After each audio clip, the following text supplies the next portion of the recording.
Follow Dads from the Crypt on Facebook, Twitter, and Instagram, or I will follow you to the grave. No, seriously, you really should watch. But be careful what you ask for. You may get it.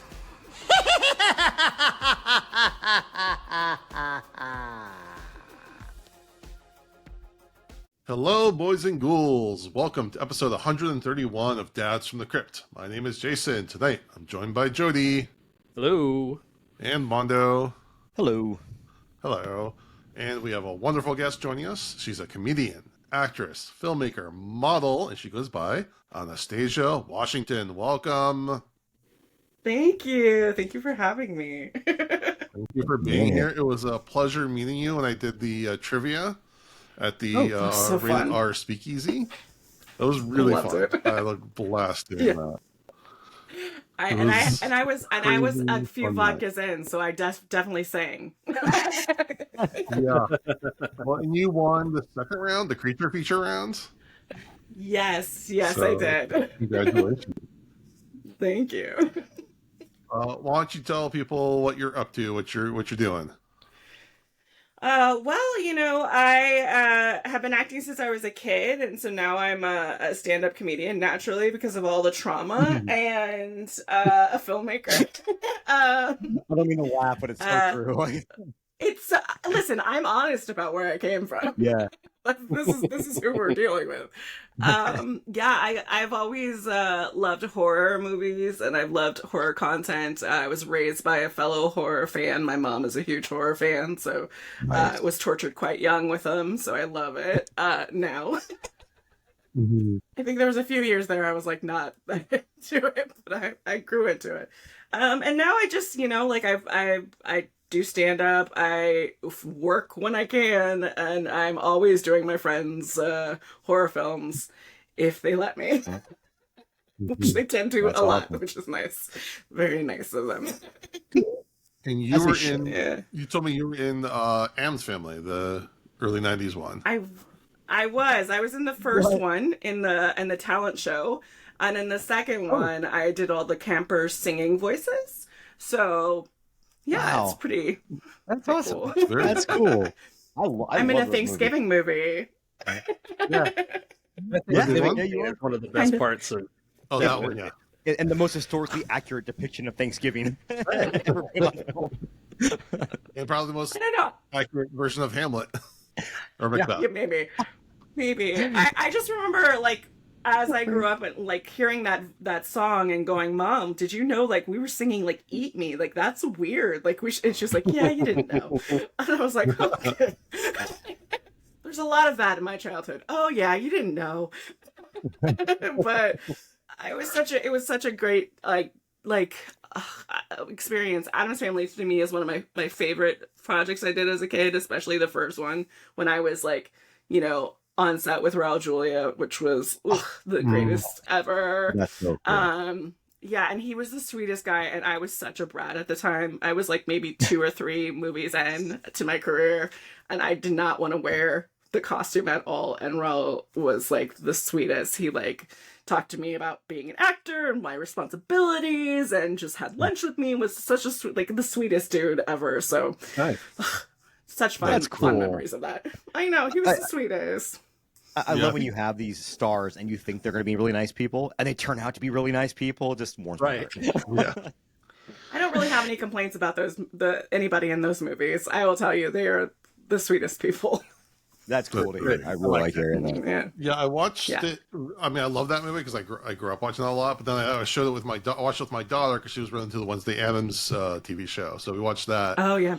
A couple months ago, and she loved that. And then just to give an update on my spooky child upbringing, we watched Beetlejuice. I showed Beetlejuice for the first time, and she loved it. And then we watched Ghostbusters just a couple nights ago. You're on the same path that I took my kids on early on. Like, it was the same.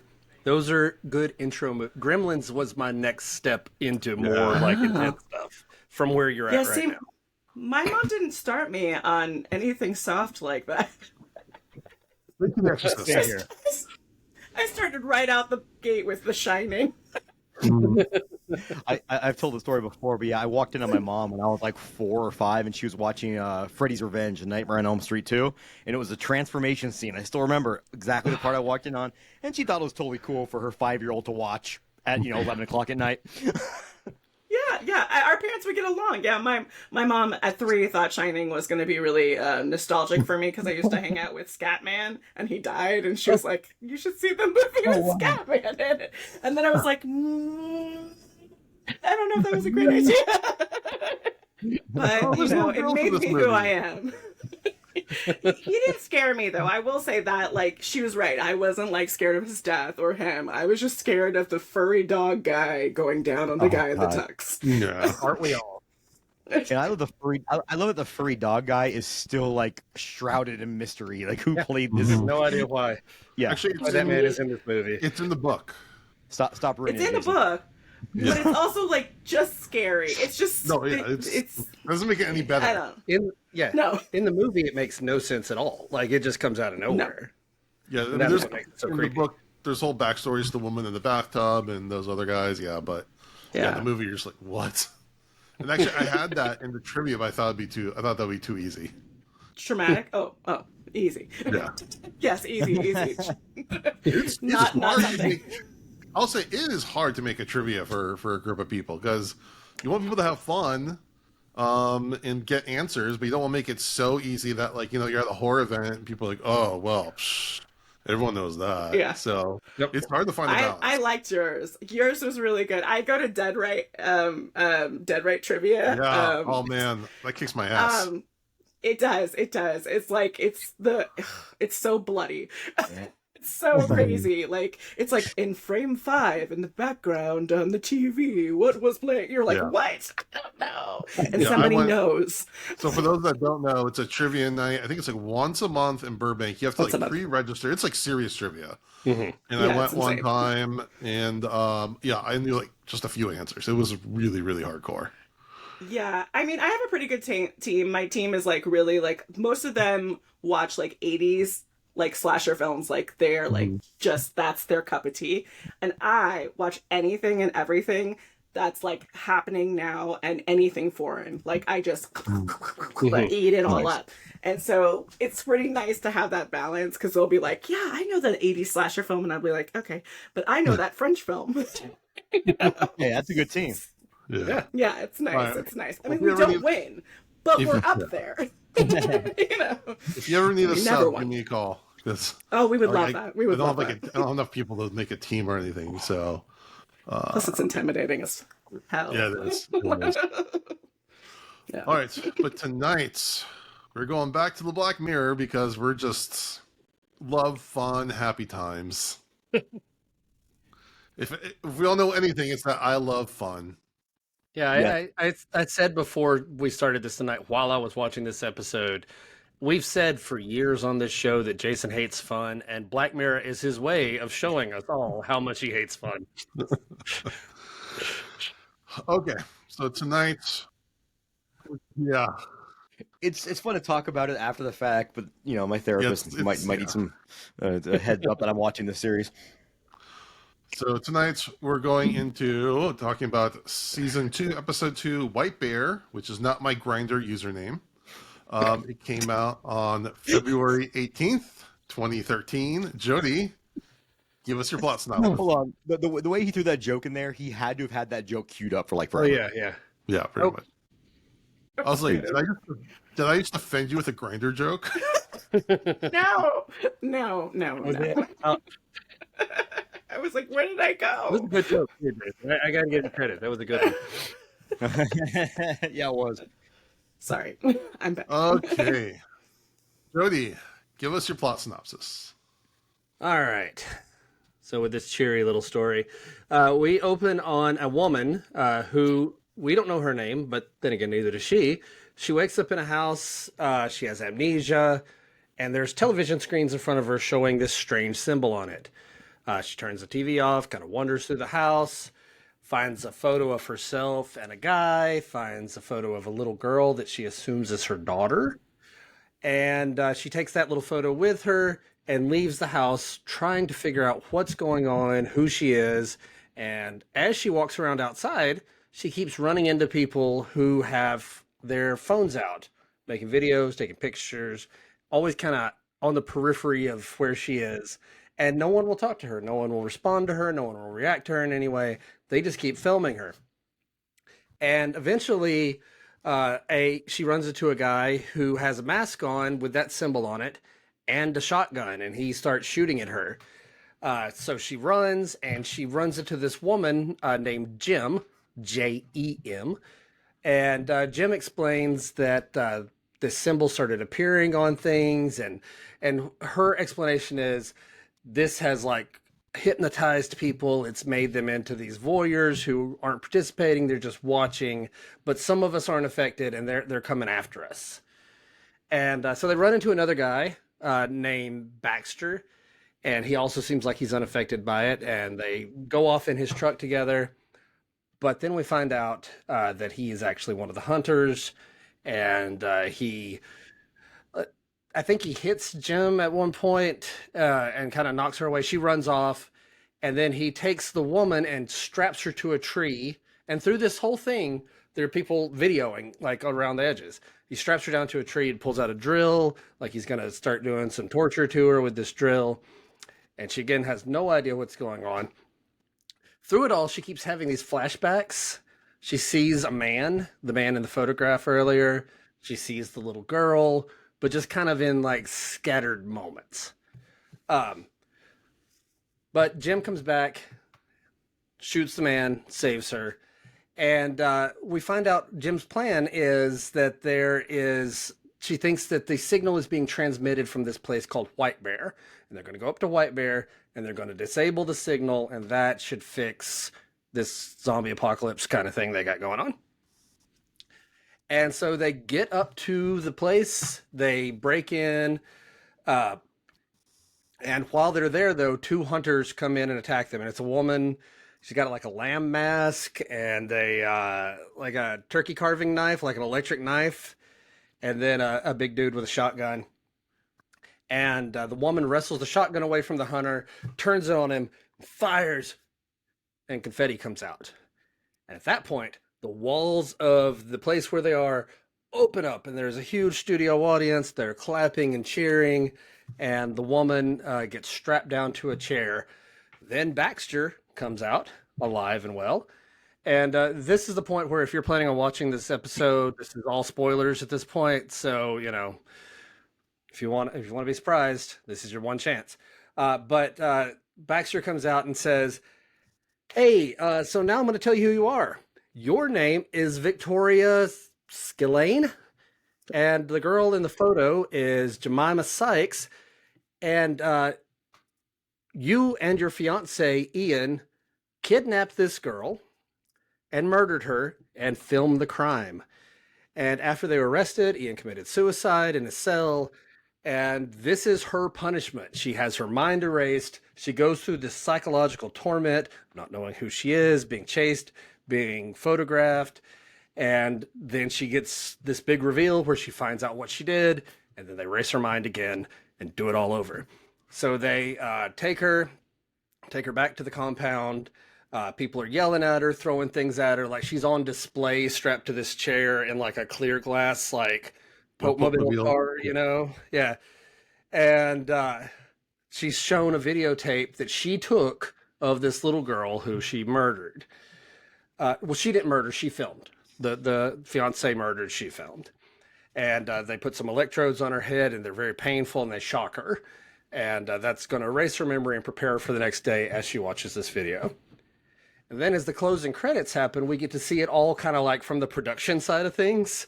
There are people being welcomed. Hey, we're going to put on a great show today. Everyone's in on it. Jim, Baxter, the hunters, they're all in. It's all part of a show. And we're here. We're going to put on a great show today. You know, keep your distance, take all the pictures you want, don't interact. We'll keep you safe, and just have a good time. And we see, you know, the woman running down the streets again, being tormented, being yelled at, the big reveal. And this just happens over and over and over. as a form of entertainment for everybody watching. So, yeah. Yeah. It makes you feel good, right? It makes you feel conflicted. I'll say that. Because it's one of those.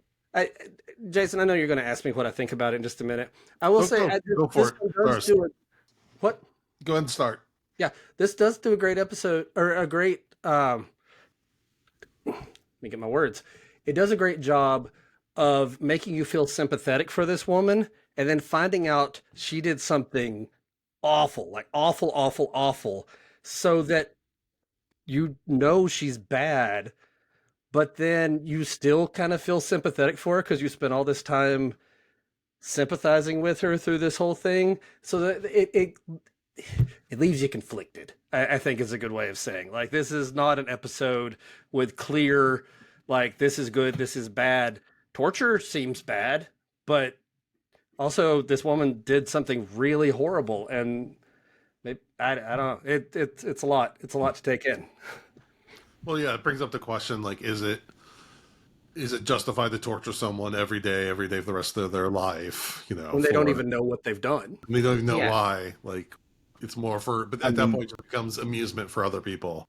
Yeah, that's part of the punishment. That was her not remembering who she. That's part of the punishment. Yeah, I think there's something really, like, as a true crime like podcaster and stuff like that. Like, I think about like women that are like this, like Carla, who they have a horror movie about her too, who literally just taped all these women, including her sister, get murdered, and is like, but I didn't do it. And then she now is like a soccer mom in Canada. Like, so that's a conflicting feeling for me, right? Just, like, thinking like, gosh, she just gets to live her life, and like she could, I'm sure she has memories, but it's like her life is, new. And so I think that's interesting. But also I think it's interesting that if you can erase somebody's memory like that, and you can do that, like, why wouldn't you redeem that, or not reprogram them? Rehabilitate is the word. I'm redeeming? No, rehabilitate. Which is the kind of the point for the prison system was supposed to be, right? Like, rehabilitating people into better members of society. I'm like, if you can do that, why wasn't that the thing? You know what I mean? Well, yeah, that's kind of the point. That if they can't, that at this point, it's not about rehabilitating her. It's about giving other people. Yeah, it's about torturing, giving other people amusement over this woman. Yeah. Which really sparks up that conversation of like corporal punishment in general. And then at no point does she say, like, I didn't actually kill this girl or anything. Like, she fully is like, oh crap, okay, right. I guess I deserve this. You have to think, when she has that reveal every day that who she is, how does that make you feel when you find out you're a piece of crap? Like, every day you find out you did something terrible. Like, that's part of the torture, is revealing that to her. When it started the loop again, I was wondering if there was going to be like some like sign that she was starting to remember. And it was starting that was like the repetitive nature of it was starting to have like an effect, or she was starting to slowly become immune, and like that would be even, I think that'd be even more torturous, knowing what you did. Right, that you have to keep repeating this. It's kind of, what's the Greek myth of the guy with the boulder? Prometheus. Yeah, kind of that kind of situation. It was Prometheus that had his every day he woke up and he had his. Am I correct on that, Jody? Yeah, no, Sisyphus had to push the big boulder up the thing. Prometheus got fire. Though he may have had his liver eaten afterwards. Yeah, there's one guy who has liver eaten all day, but I don't know. The Greeks, as you do. The Greeks. The real interesting thing, and you brought it up, Anastasia, is the whole idea. Our prison system is designed to punish people, not punish people. It's designed to put people in things we don't have to worry about them as a society, which is wrong, because the whole goal of the prison system should be rehabilitation. And like you said, if they could have reprogrammed her and said, "Yeah, you did these bad things, but we can remap your brain because you have these issues with your brain." I'm not a fan of corporal punishment or capital punishment, not to get political or anything, but I look at it as, if we vote for capital punishment, we're kind of complicit in the punishment of that person who gets sentenced to death or whatever. And also the fact that more than one person, or even one person that was innocent, has gotten put to death is, in my opinion, like, deplorable, and we can't do that. Yeah, it's happened a bunch. Not to get political. Yeah. Yes, Not just happened once. Again, for anyone that might be yelling at us on their computer or phone, whatever, that's the whole point of this show. Yeah. Is to bring up questions and you can yell at me and bring up these issues. And yes, you can go. You can do that argument where you're like, if somebody kills a person that you love, I would track them down and I would murder them, and then I would go to jail and probably get put to death. You can have principles that you don't necessarily think you would live by if it was on you. Like I get it. Yeah. Hey, if you're offended by the political talk on this episode, just wait till next week. We're doing the Waldo moment next week, and it's literally an episode about Donald Trump. Like, let's just be real about what we're going to get into. It is what it is. Yeah. Charlie Brooker has said that episode's about Donald Trump. Like, he has said that out loud. Oh, really? Yeah. I didn't know that. Just be prepared. I don't remember that one, so okay. Here we go. But this one felt a little more on the nose than some of the other ones did. I would agree with that, yeah. Or maybe at this point in our watch, we're kind of getting a little bit more used to it. That rhythm of Black Mirror. Yeah, I mean, I don't think it held back or its message at all. No. Not try to hide it at all, but. Right, and also I was reading a little bit on the Wikipedia, and this is actually, it was supposed to be a purely apocalyptic, futuristic kind of thing. And then 2 days before they shot it, he decided to rewrite the episode. Oh, wow. So imagine the poor actress, Lenora Critchlow. She's like, okay, you're going to play this, amnesiac post-apocalyptic character, doing whatever the episode is going to be. No, we're going to make it so you're a child murderer, or you're accomplished child murderer. Here's your new script. And she's like, okay.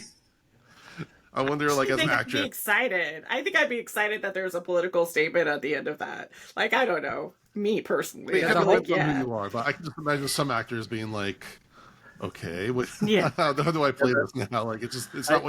It's not exactly what you signed up for. I mean, I'm sure a lot of them are fine, but I can just see as an actor, we have to consider how your roles, affect your career.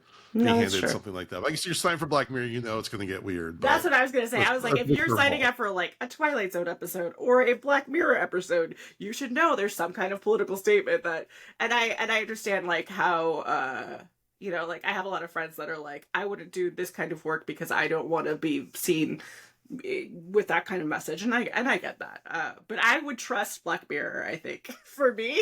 Personally, at Twilight Zone, I would be like, yeah, we aligned. We're good. I was flipping around YouTube last night. I was just watching old SNL sketches, and there's one where there's a sketch about doing auditions for 12 Years a Slave, where they have these white guys who are they're handing them different scripts. Actually, we want you to read for the slave owner, and they're like, no, thank you. And there's a black guy filming the audition. Can you say to the camera? And they're like, no. Yeah. I write a lot of stuff about being biracial, being half black. And I write a lot of stuff, and then I rope my friends into being, I'm like, hey, so today, do you want to be calling me a really bad name? And they're like, oh. On camera. Forever. You can replay that. Will always be these words coming out of your mouth. So I get it. You mentioned the Twilight Zone. I feel like thus far in the series, this is by far the most Twilight Zone-y type episode of the twist and the reveal. It definitely feels like a Twilight Zone to me. Yeah, it's almost a little bit more Tales from the Crypty in that way too. Yeah, with the twist. Yeah. Except for one series had fun in it, and one series does not have fun in it. Yeah. Yeah. What's interesting is that I kept thinking about the Purge because they have the math and the I like the carving, electric carving knife was cool. Yeah, that was very purgy.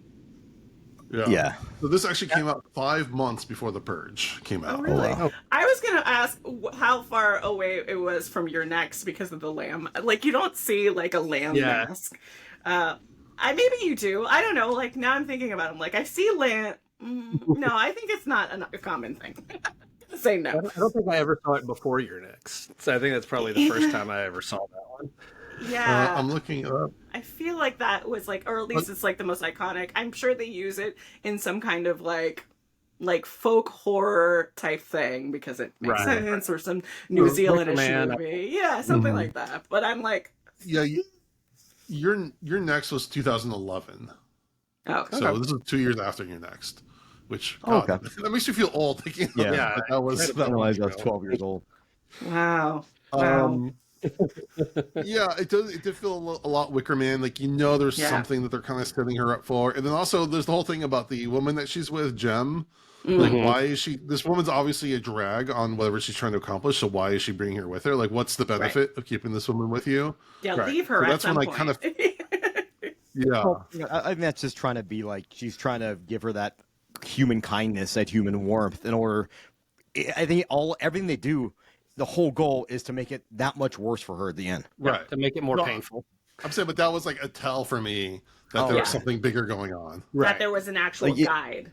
Yeah. Mm-hmm. Yeah, she was kind of guiding that. Yeah, she was kind of dragging her through this experience. Until the twist, I'm like, this is almost kind of like that It's Always Sunny in Philadelphia episode where they convince Dee that she's a successful comedian. And at the end, they go like, surprise. So when the gun went off and it was confetti, I was like, oh, it's going to be some weird, like she won a game show or something like that. And I was like, no, that's not what happened. Yeah, and then also again because we don't watch BBC, we don't know like what level of violence and gore they can show. So I noticed that they don't really show like whenever someone gets shot, the impact or the blood or anything. So I wasn't really sure if it was a censorship thing or they were trying to like cut around it. So no, I think that BBC is kind of like, I mean, not that they shy away from, they shy away from like excessive violence. I feel like they allude to excessive violence instead of showing excessive violence, which is a great tool. I mean, I'm a blood and guts girl, but I'm just as much as I can't see the monster until it's like, there. Like I love those moments too. So like it's a great tool. But yeah, BBC. I mean, because the British, like they don't even do guns. Like there's like it's just like. Yeah. Seeing a gun on TV is a big deal. Yeah. Right. Yeah. But even when it's kind of crazy how Europe is way more restrained when it comes to violence, but they're way more open when it comes to sexuality. Right. And they somehow have less mass shootings than we do. Yeah. Yeah. So maybe they have less guns. Maybe we should. Yeah. Maybe show boobies in a shampoo commercial, and you'll be happier. I feel like boobs on TV probably has less of a negative impact on society, Just it's probably positive for everybody. Yes, it's just like it's probably just all happy. It's just a happy situation.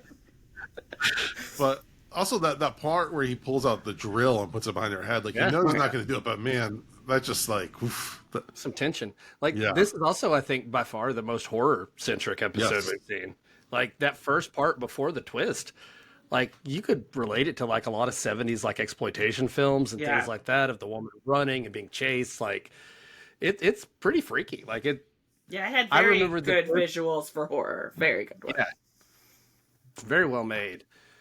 My one criticism is that it kind of before the twist happens, 45 minutes is a long time to fill when like you're running through the woods for a lot of it. I feel like it gets a little bit draggy in the middle.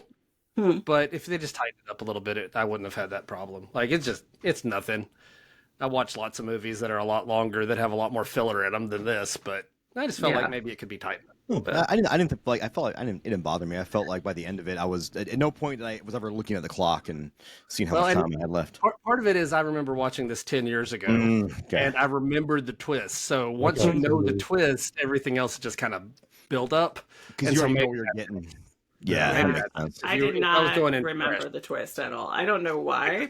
I don't know. Like I remember her for some reason. Like when I saw her, I was like, oh. But then I was like, I don't remember anything else about this. But whatever. It might be your brain trying to block out painful memories. Like I don't know. My brain's very good at that. So yes, maybe.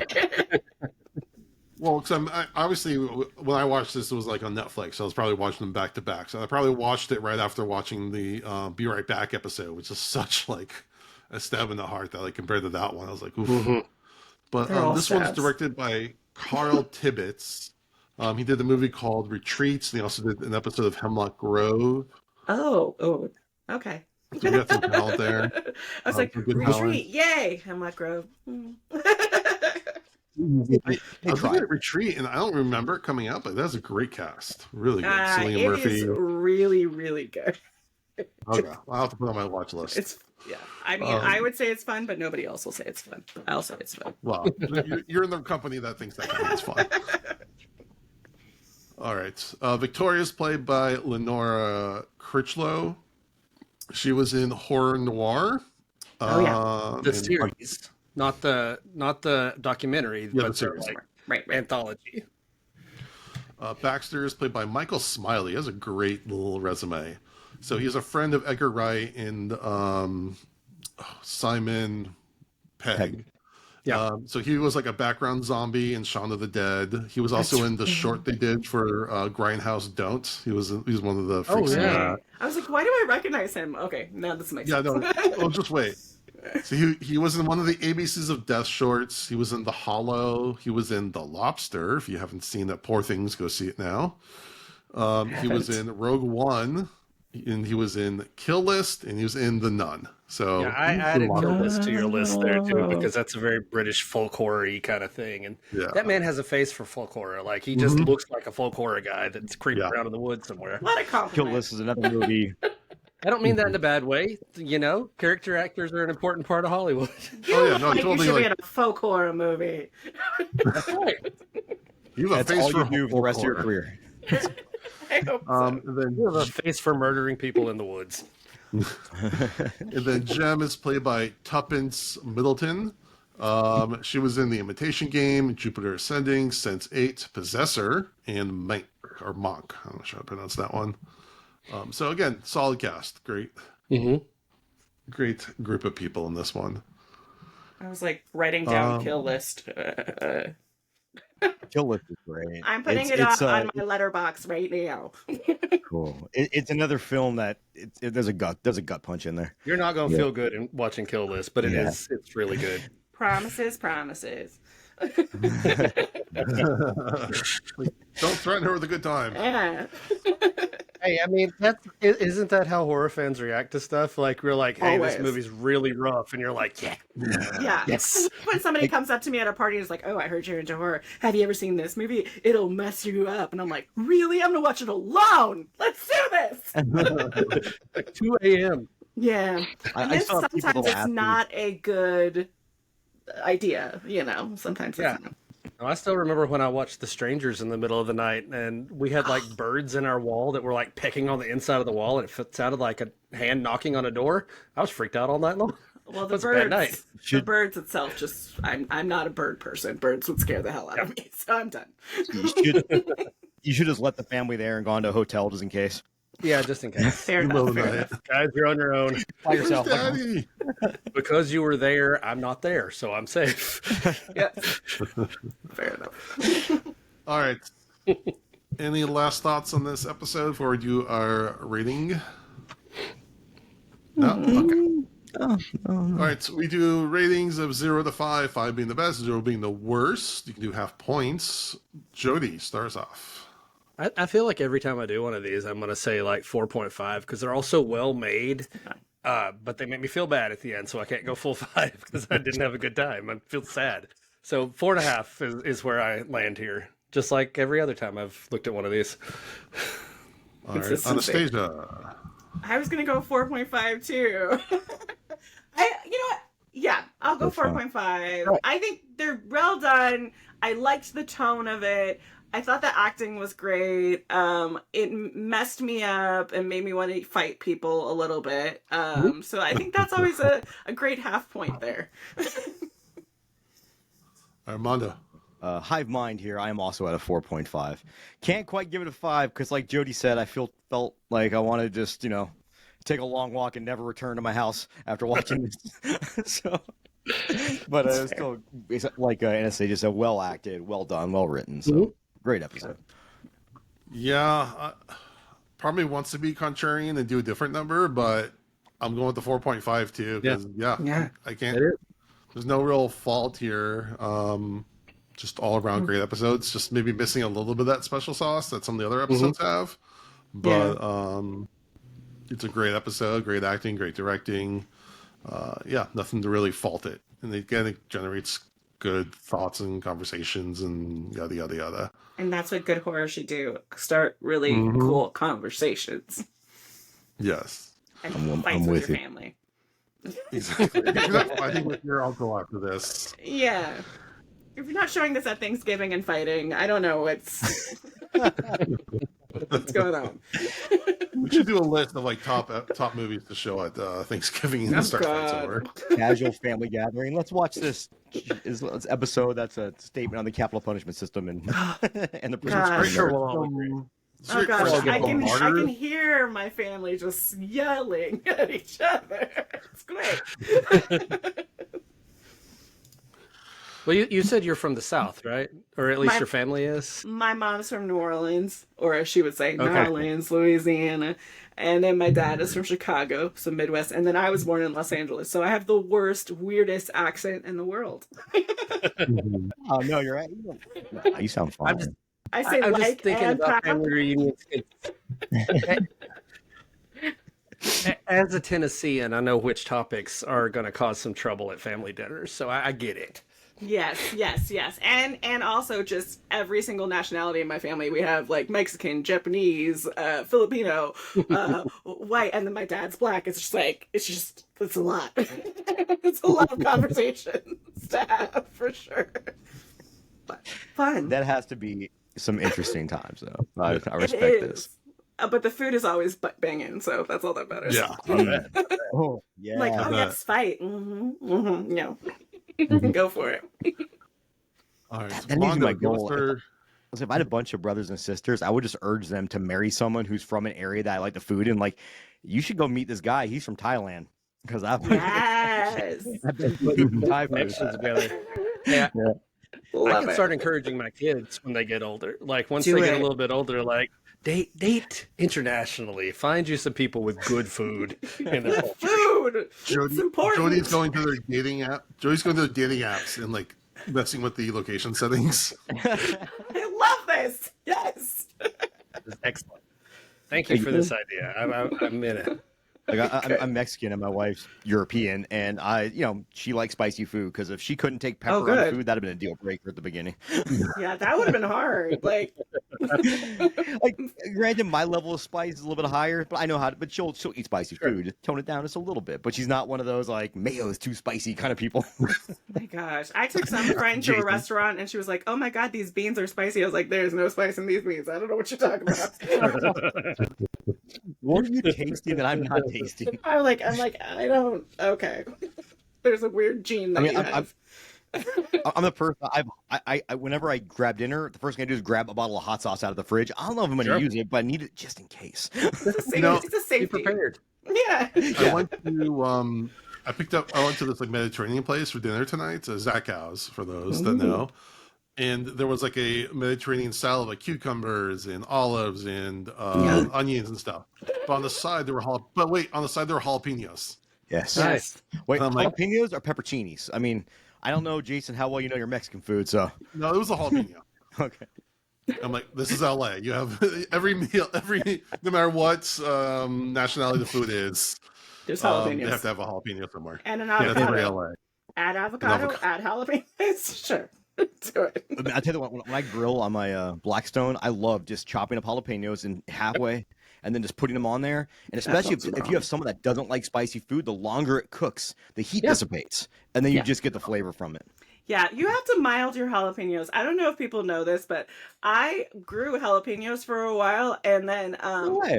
yeah, it was I did great. not know that. And then I was like, yeah, I could take this. I didn't seed them or mild them, and I put them in this like hash brown thing that I made, and everyone tapped out. I was like, I don't care. I grew these. I was sad for a very long time after, but I ate them.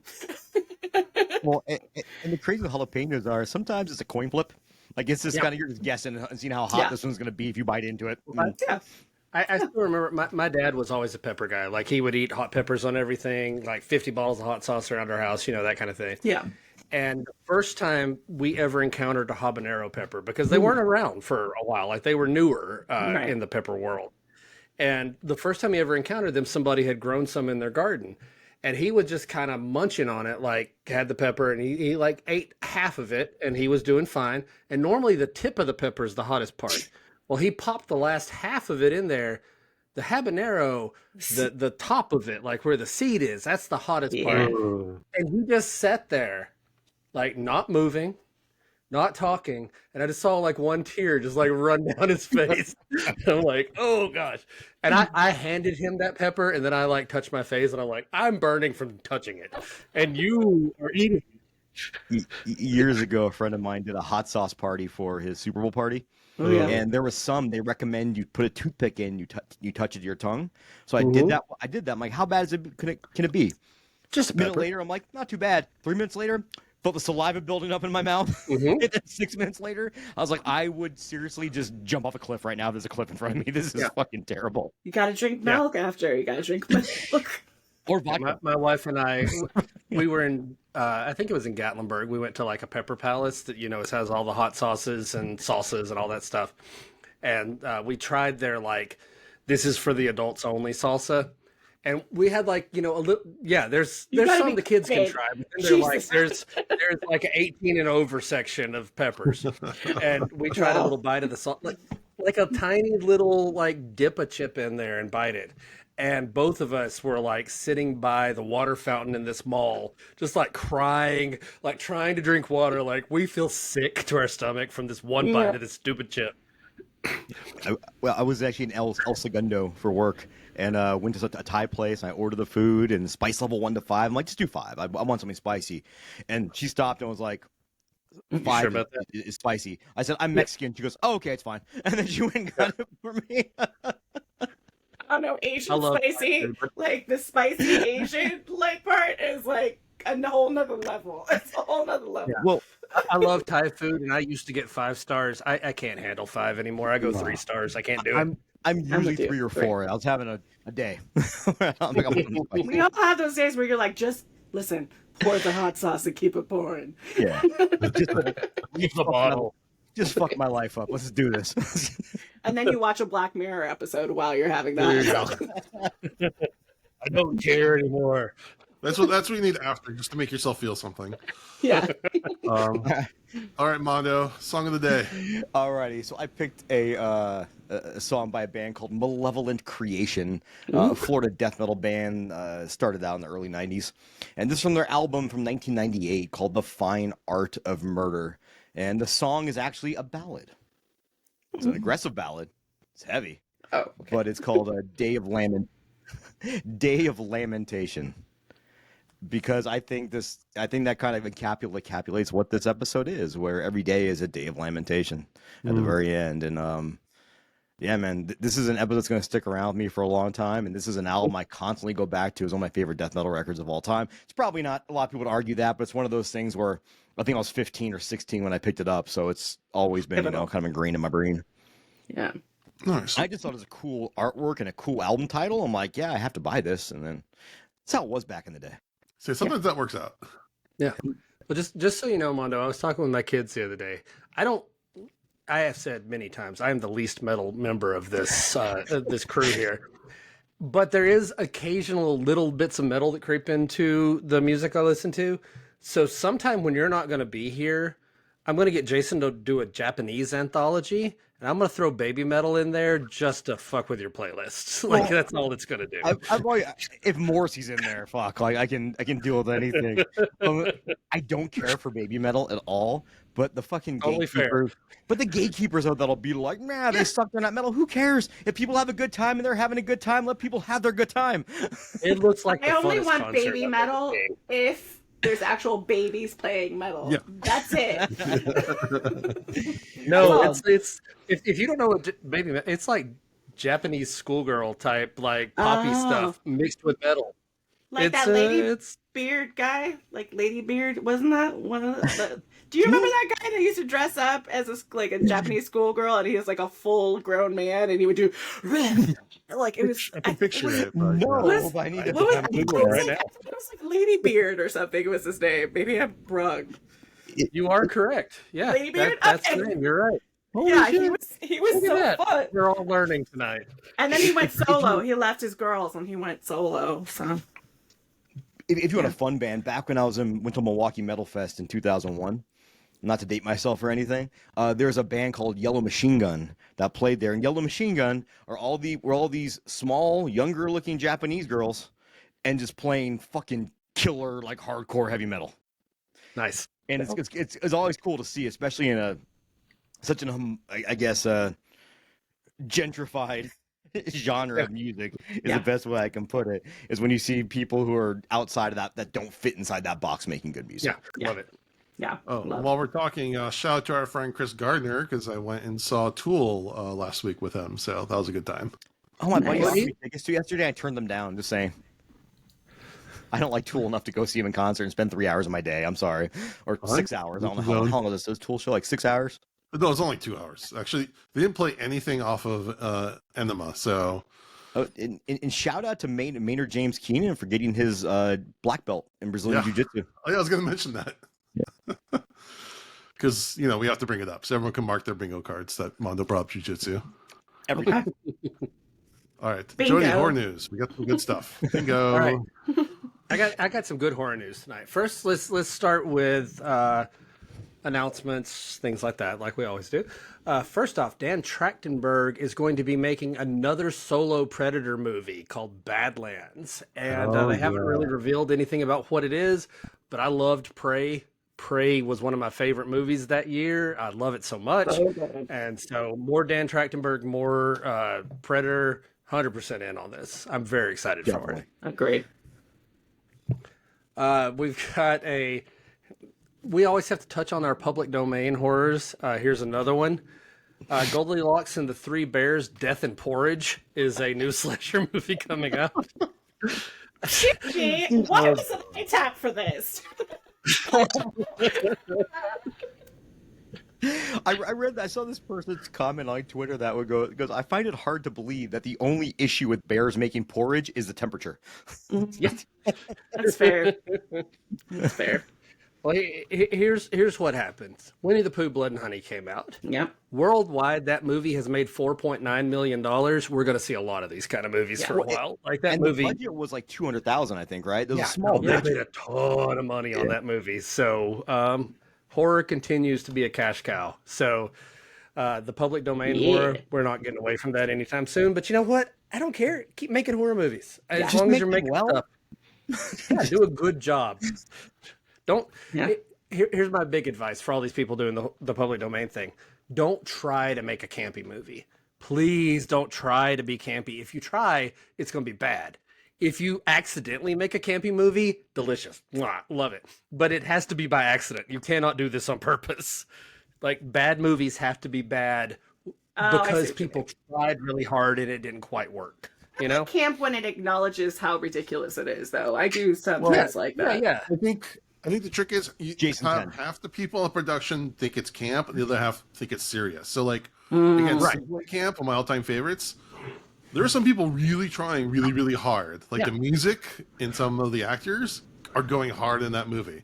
Others know what it is, and they're just like, I think the director really was. Make a bad movie. Like, you can't make a bad cult classic on purpose. That's an accident. Like, it just happens. Well, like, I always point out, Repo the Genetic Opera, which they tried to force themselves to be a cult classic based off Rocky Horror, and it doesn't work. Because you can tell they're trying so hard to be you can tell they're trying to be a cult classic and not trying to make a good movie and see what happens. Yeah. Everyone can mark off the bingo cards. I made a Sleepaway Camp reference. There you go. All right. I don't know what this is bingo. Yeah, I didn't know anything about bingo either. I don't know. It's like bingo. Do I need to make something official? I can do that. I can make some official bingo cards for us. Please do. All right.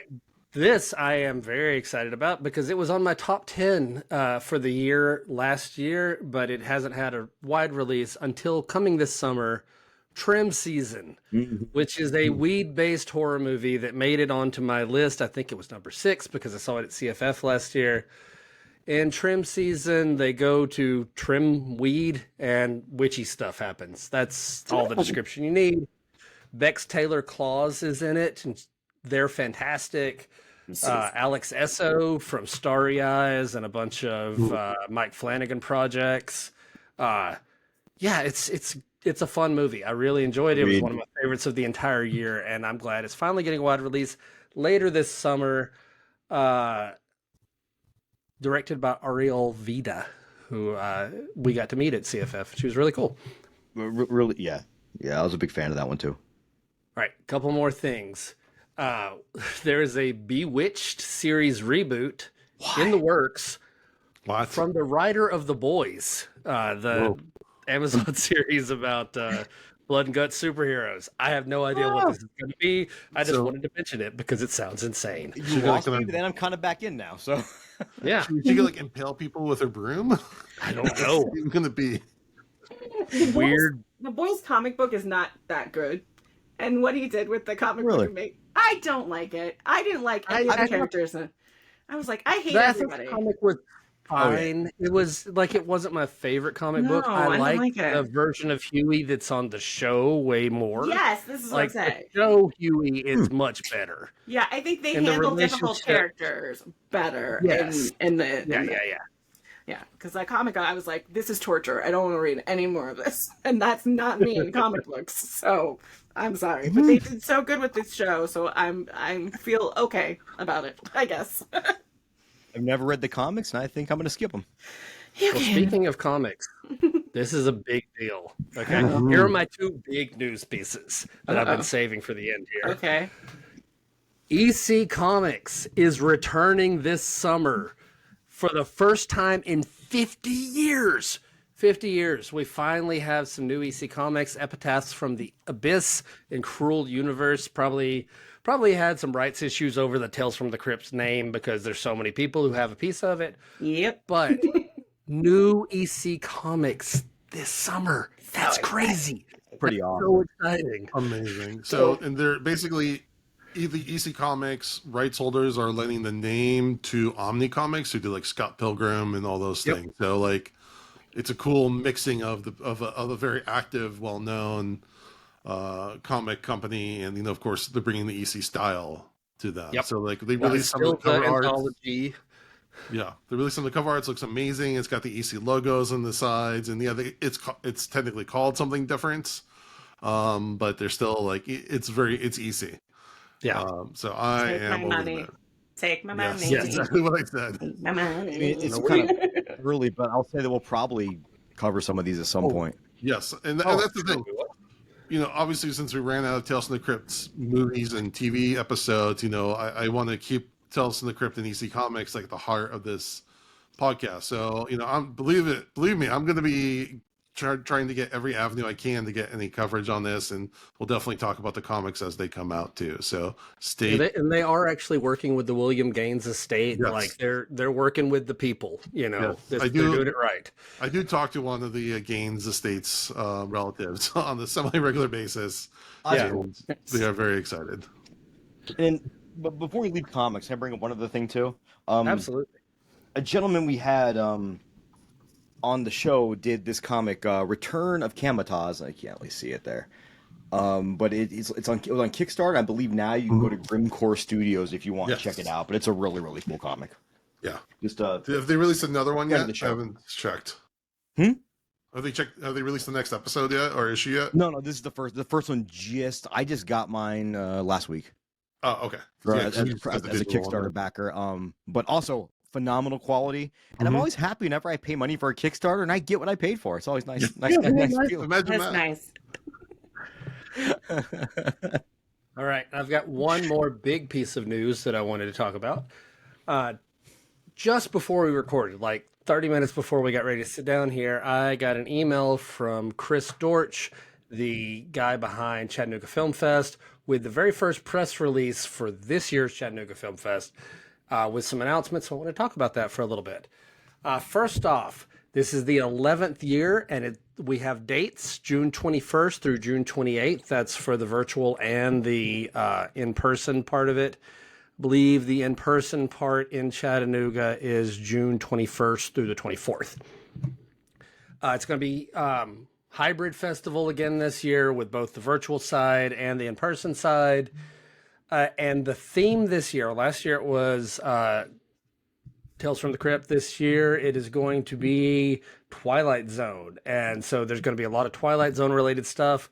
Rod Serling's daughter, Anne Serling, is going to be there as kind of the master of ceremonies over everything. Nice. Along with that, Twilight Zone historian David Dalwidzik. I am saying that wrong, just 100%. Go look this up. But he's going to be doing a screening of several classic episodes with a panel discussion at the Chattanooga Whiskey Event Hall. Just gorgeous. Drinking whiskey, watching Twilight Zone with a guy who knows all the behind-the-scenes stuff. That's awesome. That is cool. They're going to have a special 60th anniversary screening of Russ Meyer's Faster Pussycat Kill Kill at this Chattanooga Film Fest. That's fun cult movie That's awesome stuff. Yeah. And Adam Caesar, the author of Clown in a Cornfield and Clown in a Cornfield Part 2, is going to be there. Those are great books, by the way. If you haven't read those are fun, fun. yeah. Slasher. It's a slasher in book form. It's great. Love it a lot. And I can go ahead and say, even though it's not part of this press release, this is an exclusive to us, but we're going to be a part of it again this year, talking about some of our favorite Twilight Zone episodes, Dads from the Crypt. Once again, being part of Chattanooga Film Fest. So again, I love Chattanooga Film Fest. It's so cool. If you can make it in person, it's a great time. But if you can't, they are dedicated to keeping a virtual side so that if you can't make it in person, or if you just, you live too far away and don't want to pay for a plane ticket, you can still watch a ton of movies and have some great discussions. They've got a Discord set up where you can talk to other people as the movies are going. There's watch parties. It's a great time. And CFF 2024, Dads from the Crypt, part of it, Adam Caesar, Twilight Zone, all kinds of good stuff. And you'll be there in person, right, Jody? I will be there in person, yes, because I'm an hour and a half away from Chattanooga. Everyone who has to fly, I understand why you don't make it out there. No, go to Chattanooga. Then you can see where, Davy Crockett was born, and then you can see the Chattanooga Choo Choo, and then you can drive to Pigeon Forge and go to Dollywood. Right, man. I love it. Hey, if there was a town in Tennessee that I was like, cool people from out of Tennessee want to move here, and not people who want to move here because they're like, oh, I'm ultra mega and I want to find a place to stay where I can be around my people. If you're like a person who isn't that but wants to move to Tennessee, Chattanooga's a cool town. It's a real cool place. I love it. I love visiting, and I love Chattanooga Film Fest. So I had a great time there. Just this year, my buddy decided to get married on June 23rd. So very, very close friend of mine. I asked him to move the wedding date, and he said he couldn't do it. So I tried. Something about deposits and planning and all that stuff. Sure, fine. I guess. Jody, have they worked on the snake eradication program I suggested? Chattanooga's a city. There's not a ton of snakes. Yeah.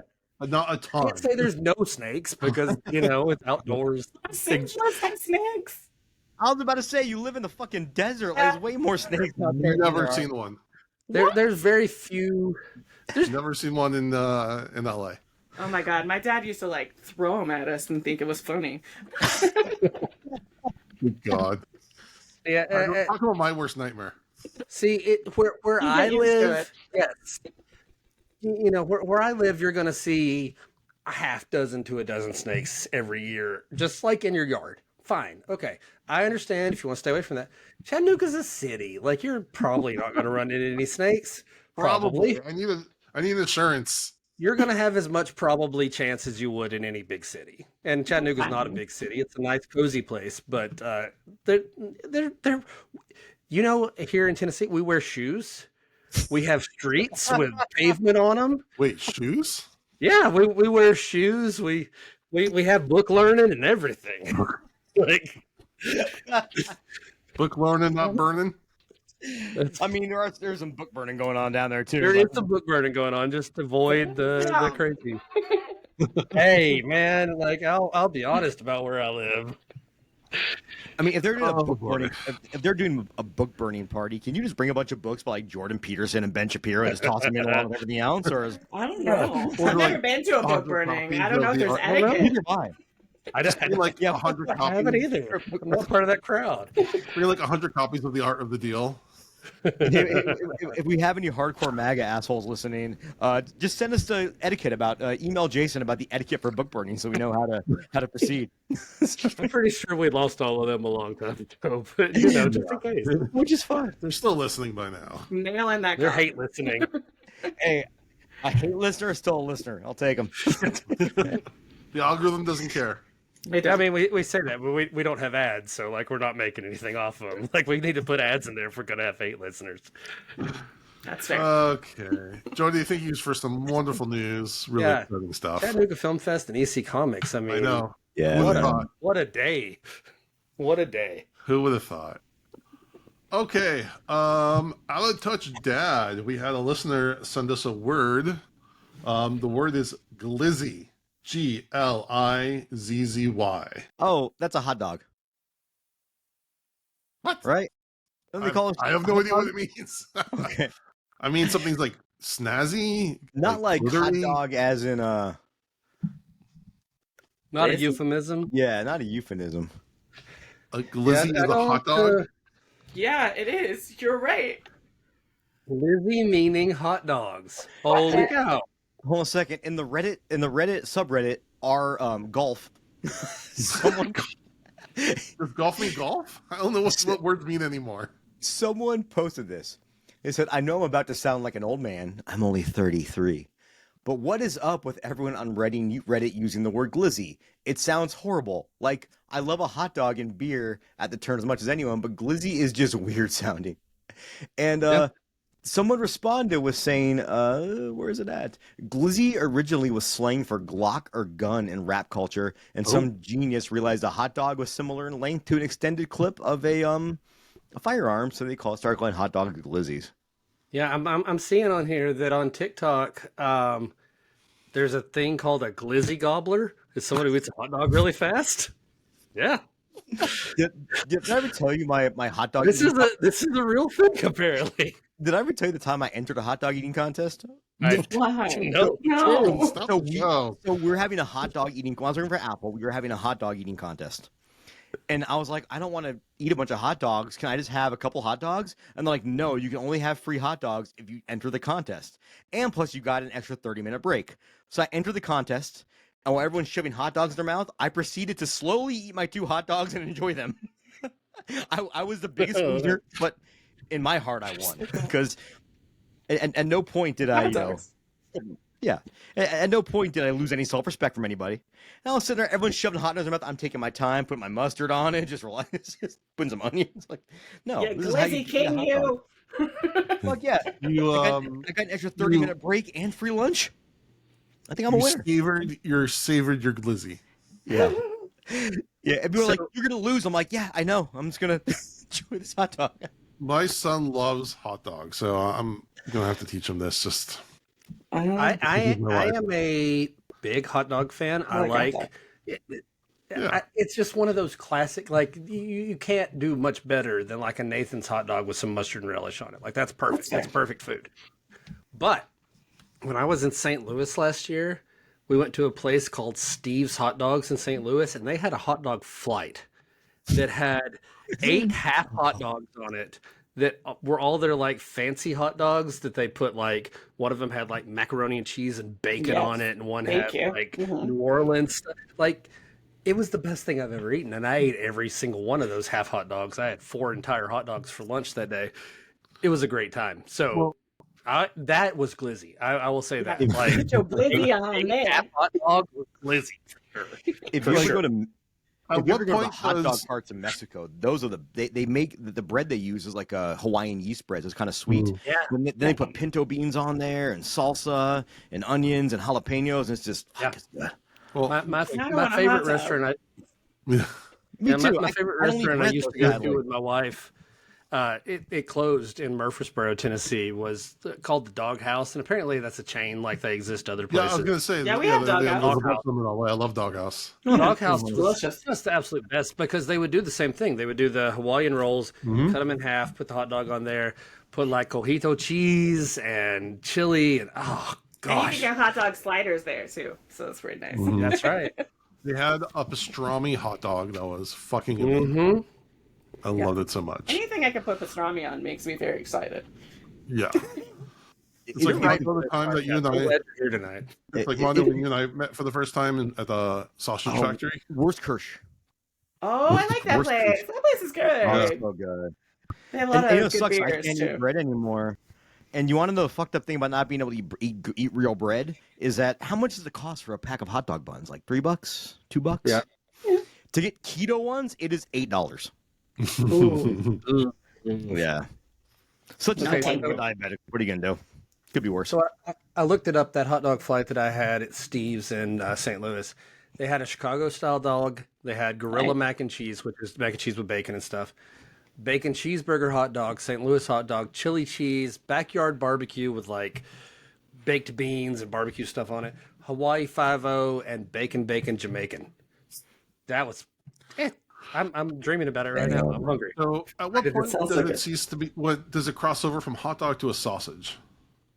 It depends on what kind of a sausage and not a hot dog in there. Yeah, that's right. I don't know how to explain that. The sausage is different than a hot dog. Yeah, they're very different items. One's a glizzy, one's not. Like, what are you gonna do?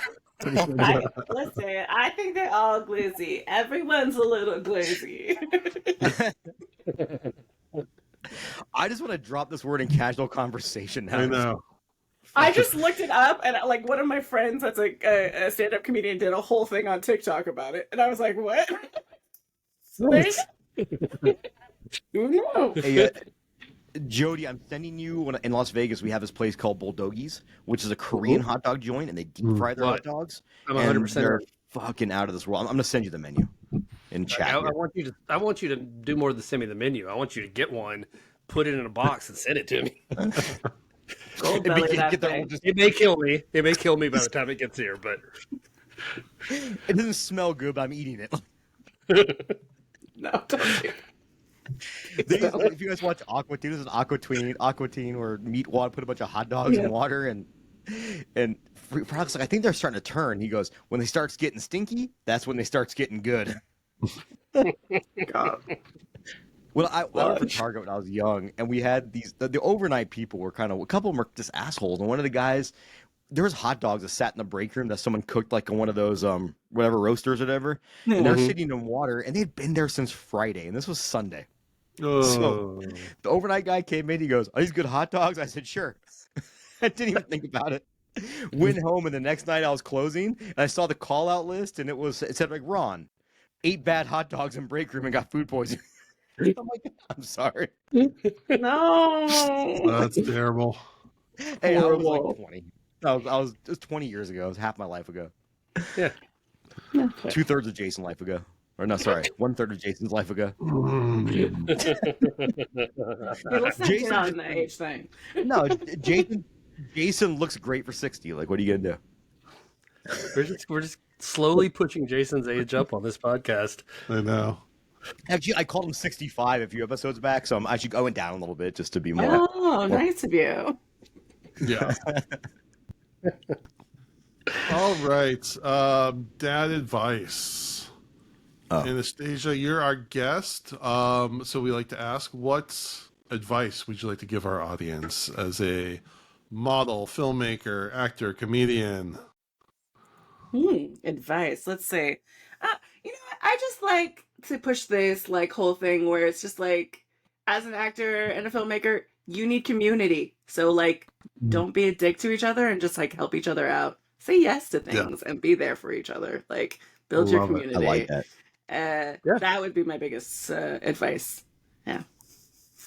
Yeah, I was absolutely just talking about that tonight when I got that email from Chris that like, he has this 11-year film fest that he's been putting on, and he reached out to me. Not because like we have the biggest reach on the planet or anything like that, but because we like to help each other. And like, I want to help him. He wants to help me. I love collaborating with people and finding people who want to do the same kind of stuff that we want to do. It's awesome. Yeah. I mean, why tear each other? Why tear each other down while we build each other up? Yeah. Exactly. The beauty is I see that more so in horror than I see like in the metal in the other niche genre, other niche. Like even on the fucking jujitsu forums I'm on, someone will ask a question and it's like the first 5 people shitting on the person for asking the question. I'm like, dude, like can't we just be decent human beings to one another? But I see so much in I see so much in horror with people just lifting people up, and it's nice. Horror is a great community, and I mean, I do these horror meetups, and we like totally help each other out on each other's projects and stuff like that. Whereas, like, I try to do kind of the similar thing in stand-up and in comedy, and it's too competitive. It's too much. You just have to kind of have a smaller community for that. That people that aren't that, that know that collaboration and community is important. It's hard. Would you say stand-up is kind of very cliquey? Yeah, I would say it is. Is that the right word for it? Cliquey is, it's a good term for it. It's very obviously male driven as well. Very much so. Yeah, for sure. Yeah. And you're usually like a token if you're a woman on a lineup. Except for all, and then every once in a while you'll have an all female lineup, which is great. And you just that's awesome. Which is lovely. And I love there's been a lot more women breaking into like the I guess the Netflix special kind of thing. They're doing a lot more stuff. Like Nikki Glaser blew up, and like Kelsey Cook and Taylor Johnson. So many people, and I feel like Ali Wong really showed like a lot of like initiative by producing her own. The first, like her first one was produced solely out of her pocket, and then she sold it to Netflix. And I think like a lot of stand-ups are doing that now, which is nice if you got that kind of moolah. Well, I love that because let's be honest, like a lot of these executives, they still have a stigma. They're still mostly probably older white men, but when you can make something, have it already be good, and then sell it, now it kind of opens that door for other people to do the same thing. Oh, sure. And Ali Wong's great. Ali Wong's great, by the way. I like so Ali great. Wong. Yeah, and now she's part of like a super duo of couple, and I'm like, yes. Oh yeah. Yeah, she's with Bill Hader now, so I'm like, that is. Oh, she is. They're together. That is nice. I didn't know that. That is a funny couple.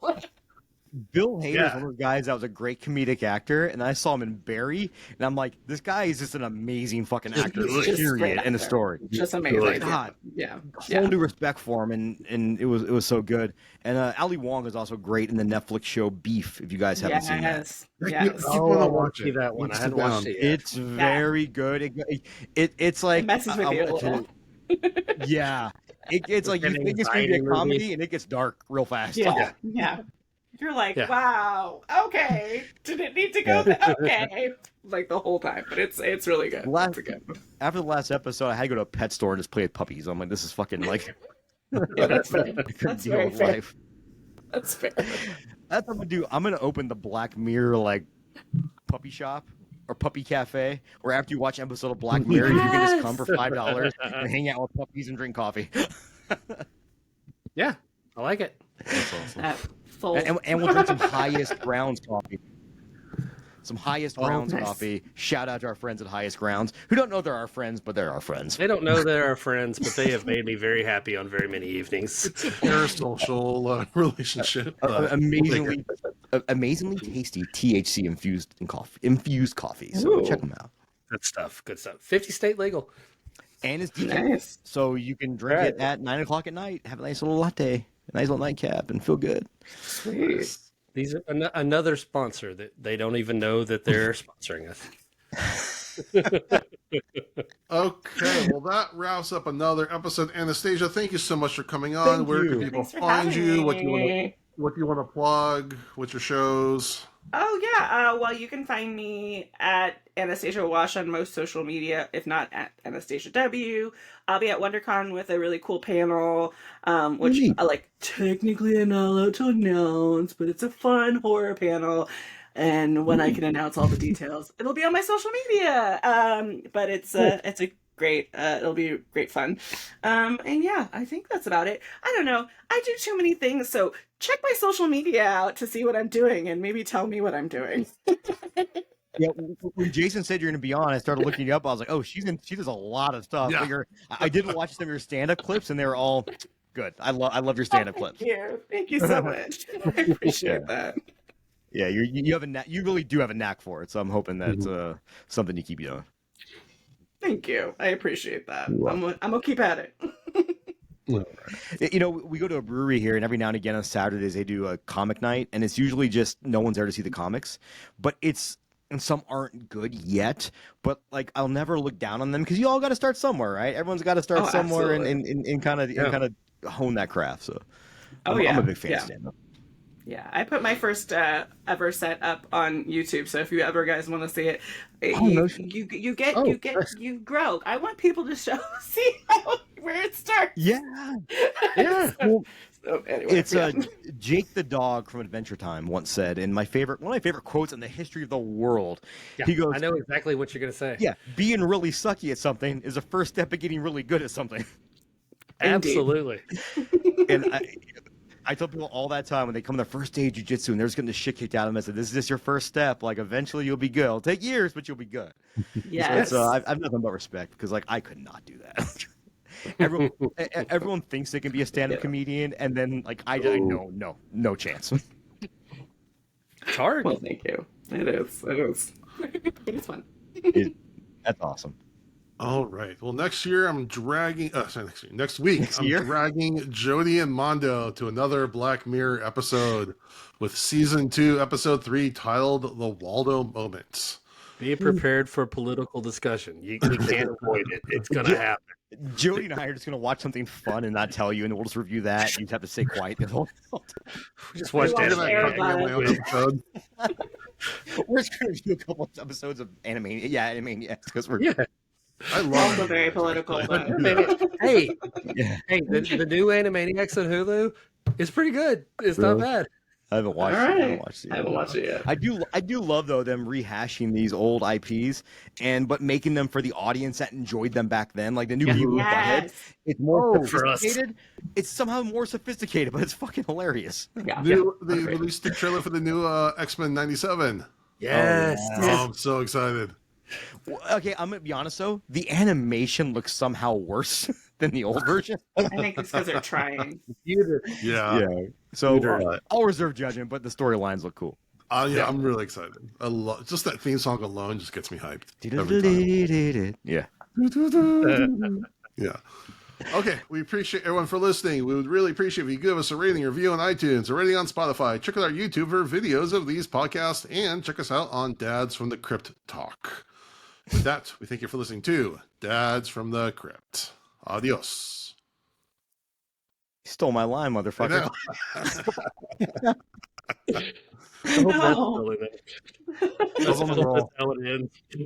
I'll leave it in, or I'll drop it at the end. There we go.